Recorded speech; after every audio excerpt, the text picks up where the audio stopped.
poor in spirit, for theirs is the kingdom of heaven. Blessed are those who mourn, and they will be comforted. Blessed are the meek, for they will inherit the earth. Blessed are those who hunger and thirst for righteousness, for they will be filled. Blessed are the merciful, for they will be shown mercy. Blessed are the pure in heart, for they will see God. Blessed are the peacemakers, for they will be called the sons of God. Blessed are those who are persecuted because of righteousness, for theirs is the kingdom of heaven. I think if you look at these 8 statements, you see the personality of Jesus, the Lord. And these are the characteristics as a person is expressed in it. And any full personality of anybody, a believer of Jesus, a believer of God, should possess these things as we believe. The understanding of oneself should be a very, very humble. We should know that we are poor in spirit. Nobody can say that I know everything. Nobody can say that no, I am an expert in this. And that is wrong. The more and more we become experts, the more and more we need to humble ourselves. We need to be on our knees. And there's nobody like God, and we cannot really be more than God. And so we cannot elevate ourselves. We humble ourselves before God. And that is an important trait that is important for everybody. Blessed are those who are poor in spirit. A spiritual poverty we need to recognize. And when we begin with that, then in humility you begin to learn more and more. You become more and more humble, and you will recognize others' greatness too. The second thing that he talks about is those who mourn. Mourn does not mean just mourning, but those who have got that deep compassion. It's a compassion. A deep compassion is called mourning. Those who have got the compassion like God, and God has this compassion, and He gives that compassion, He imparts, or otherwise He imputes that kind of compassion to people, and those people are blessed because they will have a God-given compassion within them to show compassion towards other people. People talk about Mother Teresa. She had so much of love for the people. She drew that compassion from God, and she showed compassion.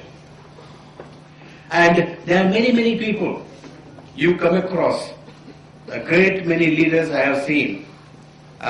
You may not know because I come from a southern part of India, and I have seen a great many people, and I worked with some of the great Muslim leaders. And my director was a Muslim, Sri Muhammad Hussain, and he was a very humble man, a very lovely person, a deeply compassionate person. And we had in our office about 120 of staff members, and we used to look forward to him, because he had tremendous compassion, and he carried us, and he could reach out to us, and we could reach out to him, we could speak to him, and he was like a father, a brother, and a friend. And I always compare him in my own way with Mother Teresa, because he had helped thousands and thousands of people, poor people, children, education, or otherwise reaching out to the people. And if he had seen somebody sitting on the road anywhere, he would go and buy something, stop his car and feed the person. And sometimes not just giving away and go away, but he would sit and feed the person. So in any religion, it's not the religion that matters, it is the person that matters. It is the compassion, that God-given compassion that matters, and that's important. And those who have that, they will be comforted. Blessed are the meek, it says, are the gentle, whatever the translation can be. Those who are meek. Meekness does not mean a weakness. And it's not that we become a doormat. Somebody can come and dust on the doormat. Meekness is even when you have power, and the power and the strength and the authority to be used in the right way and the proper way. You take a mare or a stallion, when it is very young and when it is full of strength, it is uncontrolled. But when you tame it and when you bring it under control, and the horse uses all the kind of strength in a very systematic manner. And that is what is called meekness. Meekness is with all the power and authority and strength and knowledge and power and all those kind of things, to use all these things in the right way and the proper way for the building up of the human society and building up of our own character to help other people, the whole community and the society. And that is very important. Blessed are those who hunger and thirst for righteousness. There must be hunger and thirst for righteousness. That's what a prophet talks about. Prophet wanted all the believers to be righteous. And here we need to hunger for it, thirst for it.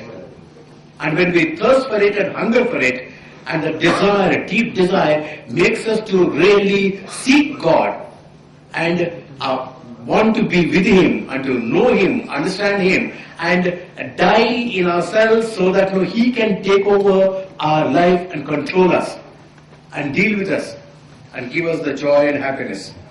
And that's a very important, that kind of hunger and thirst is very much important. Blessed are the merciful.